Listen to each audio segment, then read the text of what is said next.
دراما جديدة بعد حفلة توديع العزوبية، شاهدوا المزيد من التفاصيل.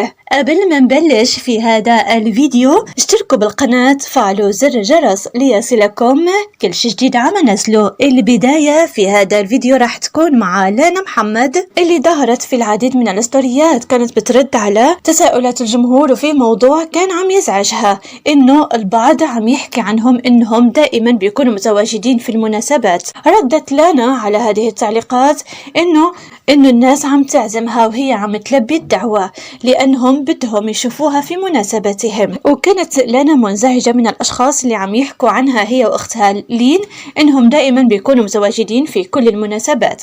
البعض فسر هذا الشيء ايضا انه لانا منزعجة انه ما كانت متواجدة في حفلة توديع عزوبية شيرين وما كانت معزومة. من جهة اخرى واجهت العروس شيرين تعليقات كثيرة من طرف الجمهور اللي وصفوها انها تتصنع الدلع.